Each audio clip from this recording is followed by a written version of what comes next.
Hi, it's Bill Holmes, writer, poet, Essence bestselling and future New York Times bestselling author. Hope all is well for you, and I pray that you're doing amazing and wonderful things in your creative aspirations and endeavors. And today I'm recording this vlog. I wanted to share with you about a technique that I learned many years ago when I first started writing fiction. It's called showing versus telling.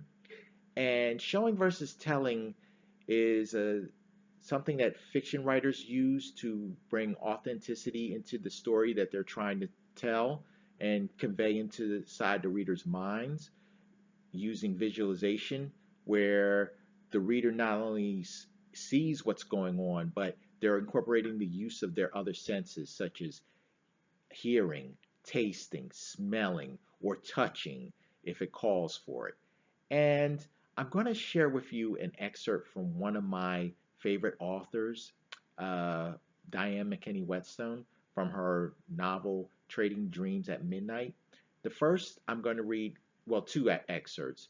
One is going to be telling, me actually telling you what's going on so that you get an idea of that. And then also, I'm going to show you by actually reading what's going on in the novel so that you have an idea of what the difference between the two. There we go. Nan moved to Philadelphia from Albany, Georgia in 1947. She worked two jobs, one for the government sewing sleeves to dresses, the other for a West Philadelphia dress shop on Saturdays. She entered and exited the dress shops through the back alley. Nan wanted to own her dream house in an all-white section of West Philly. One Saturday afternoon, she stopped in front of Sam's Delicatessen on Chestnut Street. Goldie was the black counter girl working for Sam, a white man. Nan and Goldie talk to each other while Sam prepares Nan's order. Goldie flirts and jokes with Sam. Now here's the showing. Nan moved to Philadelphia and exited north from Albany, Georgia in 1947. Followed cousins here who were prospering. Nan prospered as well, working two jobs. One for the government where she sewed sleeves to army dress blues, the other for a dress shop in West Philadelphia where she made dresses and suits and blouses that the owner then claimed to have imported from France. Nan even embroidered the label Mimi that was affixed to the garment she whipped up. She was instructed to come and go through the back alley, to say that she was the girl should anybody ask. Drastically reduced the salability of the clothes she made if the customers knew they had been created from concept to final hem by the colored. Nan acquiesced because she was paid handsomely for her talents, her complicity. Made almost as much there from 6 in the morning until noon on Saturday as she did working all week her 9 to 5 for the government. Able to grow the savings account she kept at the post office to the point that her dream house was almost in reach. A brick-faced double-wide row home with a hedged-in garden and sit-down-a-spell-type porch on a shady broom-swept street. She'd seen versions of that house every Saturday as she walked through West Philadelphia on her way to and from her second job. Prayed fervently for such a house. Prayed, too, to fill the house with a husband's loving arms in the main bedroom under the triple bay window that would surely attract the silver beams when the moon was full. Prayed also for a child to play under her feet afternoons in the backyard while she hung clothes on the line. The times weren't in her favor, though, because the section of West Philly where she wanted to buy was all white. But she was a young woman, not even 20, her youth helping her to see possibilities over obstacles.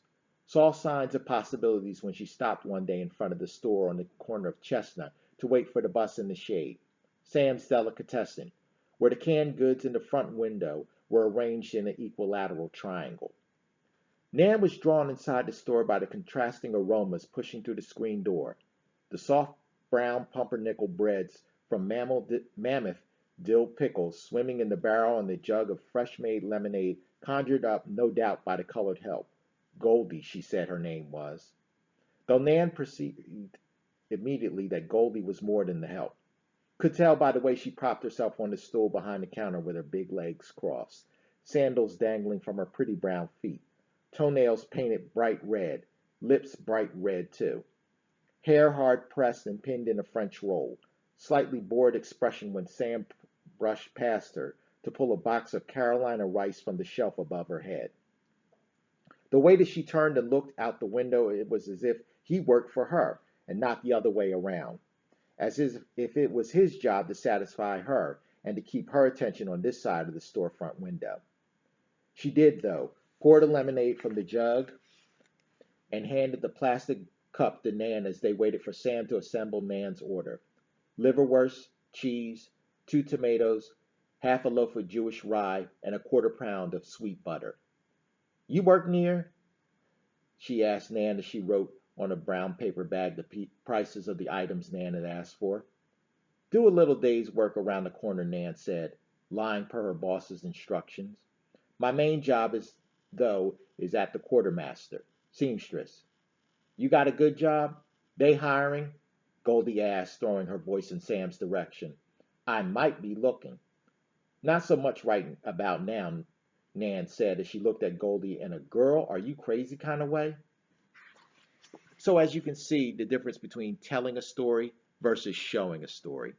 And as I said before, I use this technique in my creative writing class, whereas I have the students participate in the exercise where they're travelers on a journey and they could use any means of transportation to get to and from their destination, but the catch was that they had to pretend that they were blind.